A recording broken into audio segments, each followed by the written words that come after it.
Coming up on the program, Ivory Coast Finance Ministry suspends financial ties with Mali. South Sudan's central bank says its foreign exchange reserves have run out.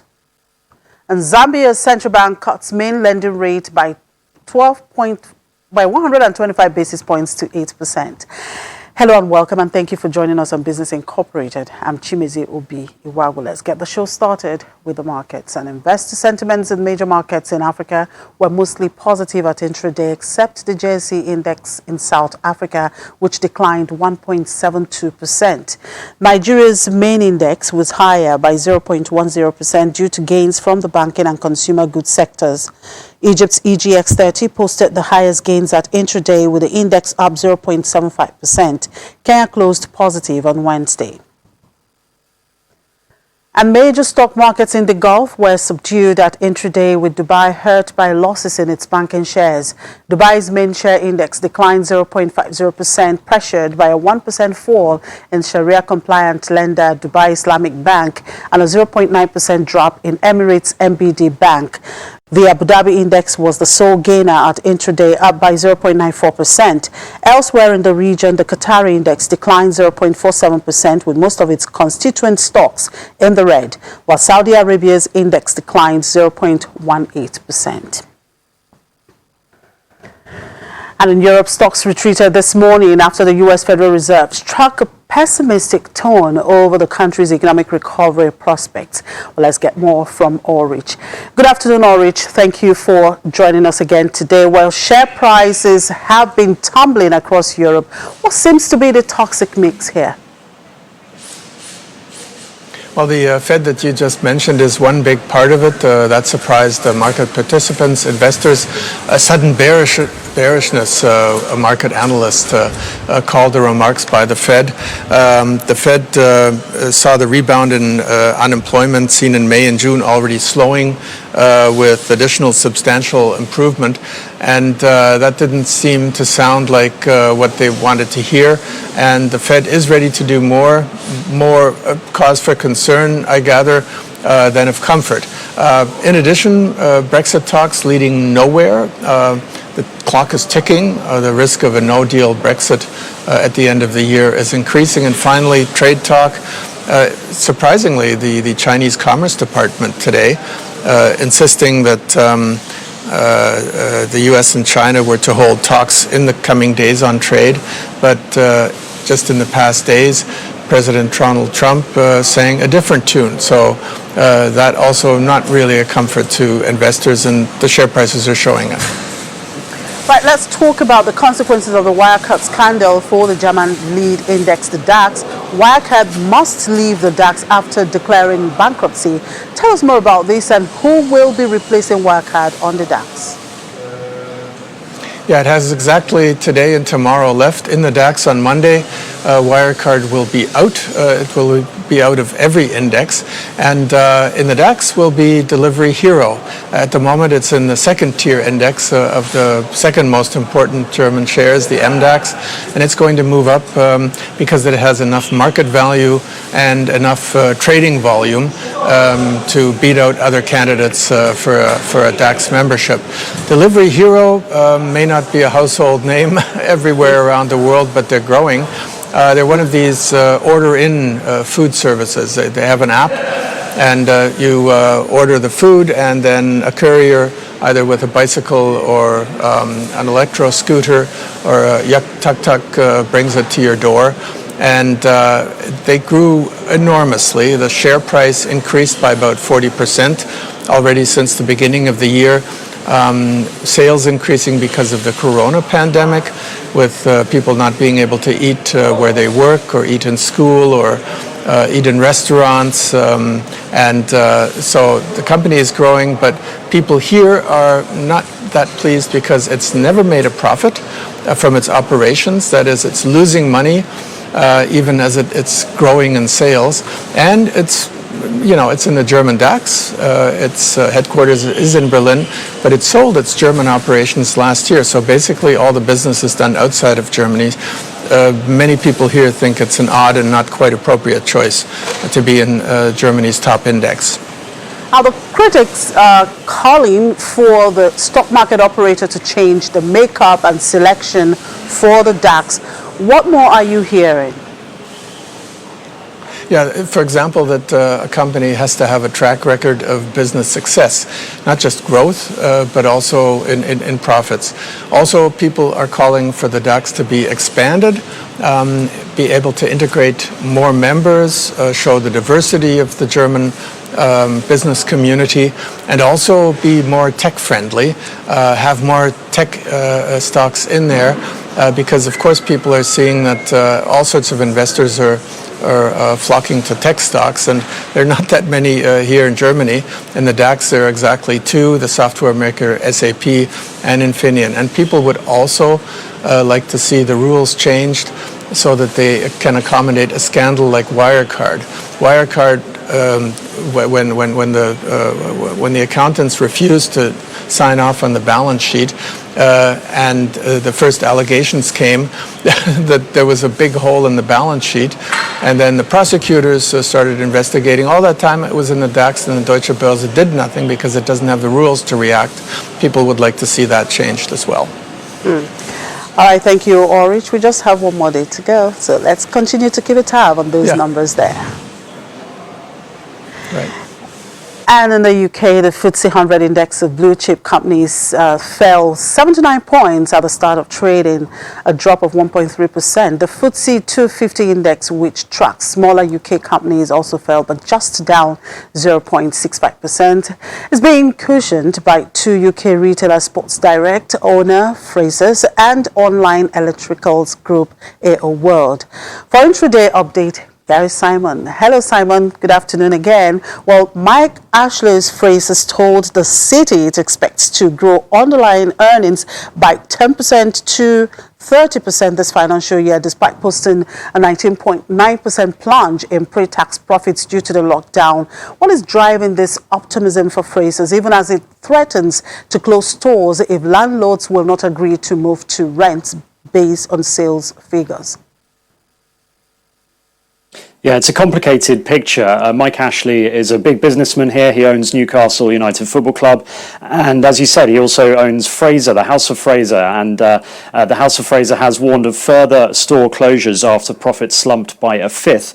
Frasers Group, which also owns Sports Direct and Evans Cycles, said it had been the most challenging year in the history of the company, although it said there was a semblance of normality returning. The postponed results for the firm, the second consecutive annual delay, showed sales across its brand jumped 6.9% to £3.9 billion in the 12 months to the 26th of April, compared with a year before. But revenues of £2.9 billion were down 12.6%, and pre-tax profits fell almost 20%. However, weirdly positive forecast for next year from the group. They are expecting to be up 30% sales, and that saw shares rise sharply by 13% on the stock market during early trading.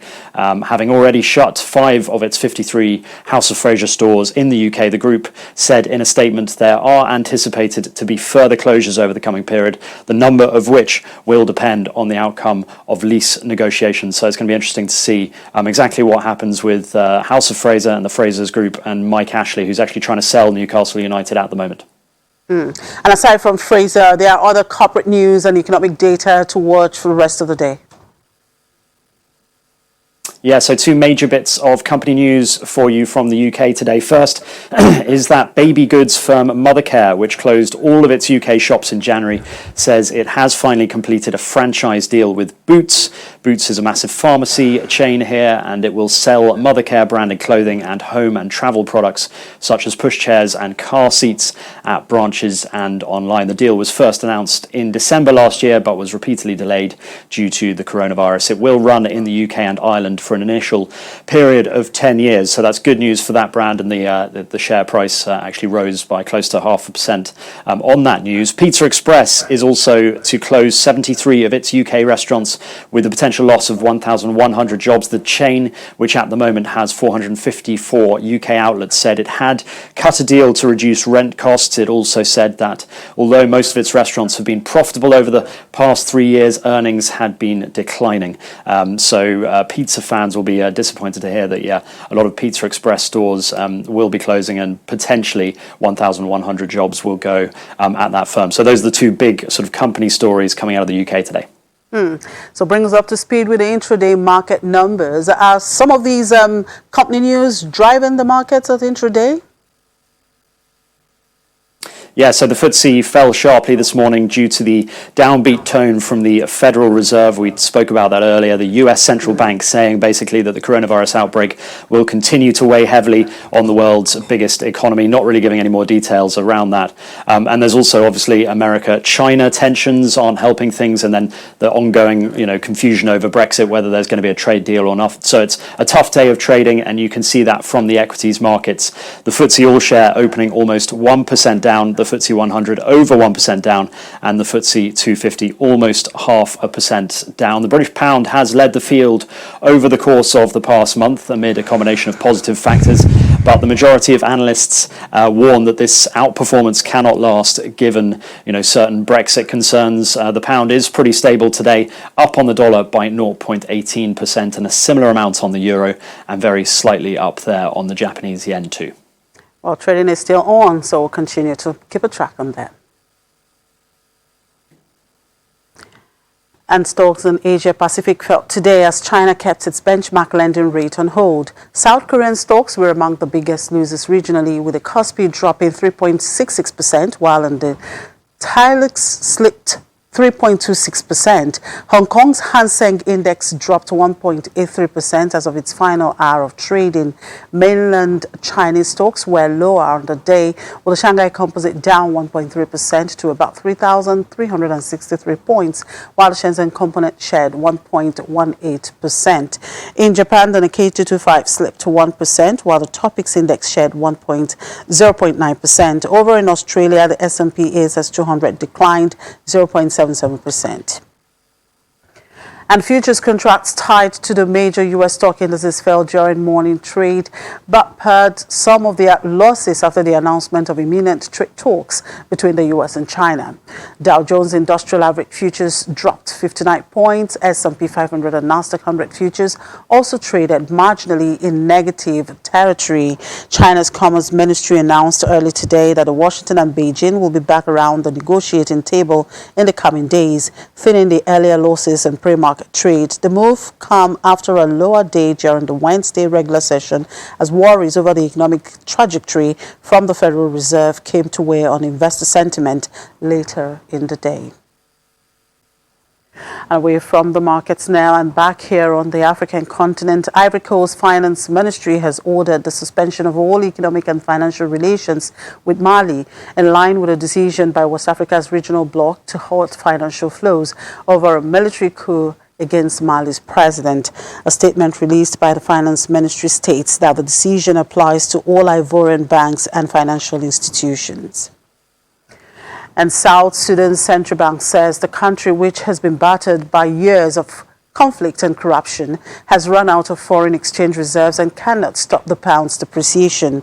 South Sudan has 3 exchange rates, one from the central bank, from commercial banks, and from the unofficial market. South Sudan gets almost all of its revenue from crude oil, but current output at around 180,000 barrels per day has plummeted from a peak of 250,000 barrels per day before the outbreak of conflict in 2013.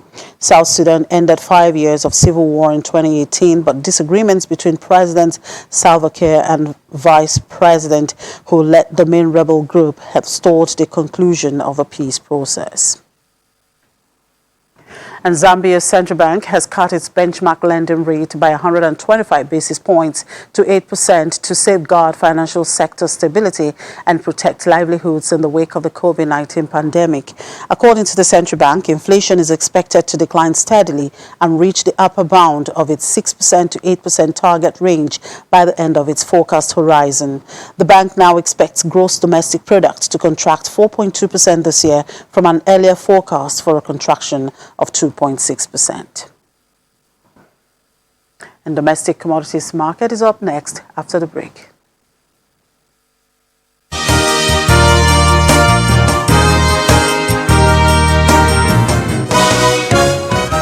The International Air Transport Association has projected that the global aviation sector will contract by approximately 55% or more this year, while airline load factor is seen falling by 41% in 2020. In Africa, IATA estimates that GDP supported by aviation could continue to plummet by up to $35 billion. Bringing it home to Nigeria, IATA projects a decline in revenue by $760 million this year. Well, let's talk more about this with Dumebi Iyeke, one of the research analysts with Financial Derivatives Company. Hello, Dumebi. Good afternoon. Thank you for joining us. Thank you so much for having me. Our federal government has provided 27 billion naira as an aviation intervention fund for the entire sector. Do you think this is adequate, and what more should be done for a sector considered as critical infrastructure? I mean, looking at the current state of the aviation sector, we've seen that of all the transport services, aviation sector has taken the biggest hit so far during the pandemic. This sector gathered a total revenue in 2019 of about 198 billion naira and contributed about 0.14% to GDP as at 2019 for the full year. So right now, and recently, the aviation minister mentioned that the entire sector loses about 21 billion naira every month, that the sector is not in operation. The airlines are short, so they're losing about 21 billion naira. So if we calculate this, we look at 21 billion naira in 5 months. So this sector is losing about, or has lost so far, about 105 billion naira. And when we look at this, this is about 53% down their total revenue in the entire for the entire year. That's from comparing with 2019. So we're saying that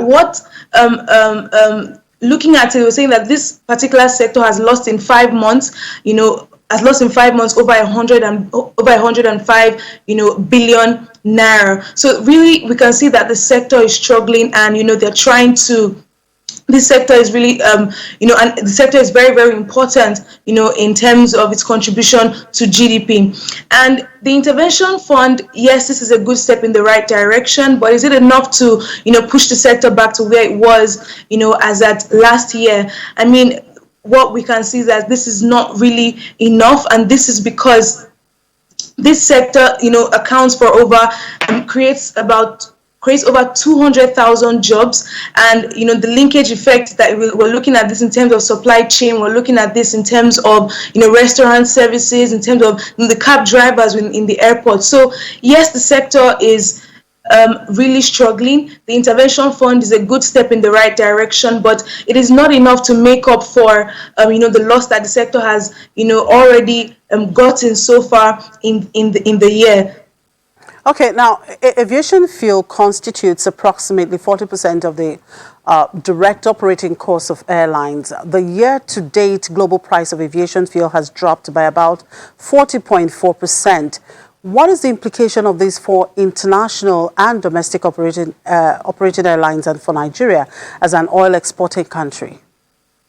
I mean, the demand for aviation fuel is a derived demand, meaning that the increase in demand for, and this is in two ways. The increase in demand for, international travel, domestic travel, creates an increase in demand for aviation fuel, both domestically and globally. So with the fact that airlines have not been in operation, both domestic and international, we've seen the price of aviation fuel drop by about 40%. So with the low price, this is beneficial to international airlines and domestic airlines, because now their cost of operation is going to go down.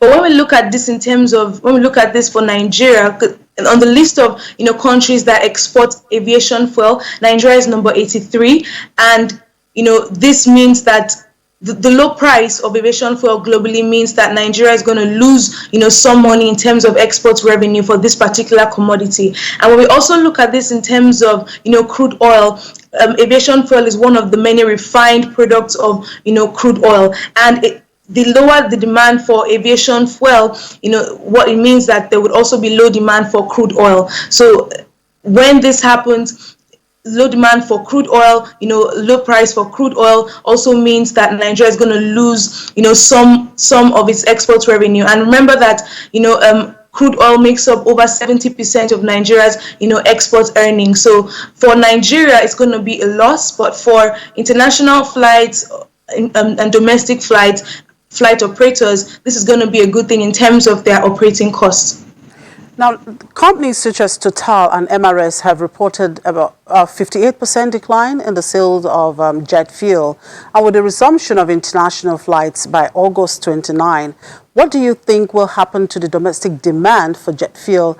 And will it be enough to boost the revenue for these marketers and bring them back to their pre-COVID levels? I mean, one thing for sure is that things are not going to be the same in terms of demand, in terms of revenue, and this is when compared to last year. So for marketers like Total and MRS, it's going to be a really long road for them in terms of recovery in revenue and profit levels. So the resumption of international flights, resumption in domestic flights is a good thing for them, and this is because they would see some form of recovery, some sort of boost compared to when everything was locked down, when airports were shut down. But in terms of where they want to be and compared to last year, it's really going to take a long time for them to get to that level. All right, thank you very much for your time, Dumebi. Dumebi Yeke is one of the research analysts with Financial Derivatives Company. On the global oil market, prices fell in early trade today as major producers warned of a risk to demand recovery if the coronavirus crisis is prolonged, while U.S. crude inventories dropped less than expected. Brent crude was down 0.8% at $45.01 a barrel, while U.S. oil was down 0.9% at $42.55 a barrel. Stockpiles of crude in the United States fell for a fourth straight week, even as net imports rose. Fuel demand was down 14% from the year earlier period over the last 4 weeks. And metals market gold prices bounced back in early trade today from the previous session's hefty losses after the U.S. Federal Reserve raised concerns that the recovery from the coronavirus-induced economic slump faced a highly uncertain path. Spot gold was up 0.9% at $1,946 per ounce, while U.S. gold futures fell 0.9% to $1,952. Elsewhere, silver rose 1.2% to $27.05 per ounce. Platinum climbed 0.8% and palladium gained 0.3%. And that's a wrap on the program. Thank you for watching. I'm Chimeze Obi Iwagu.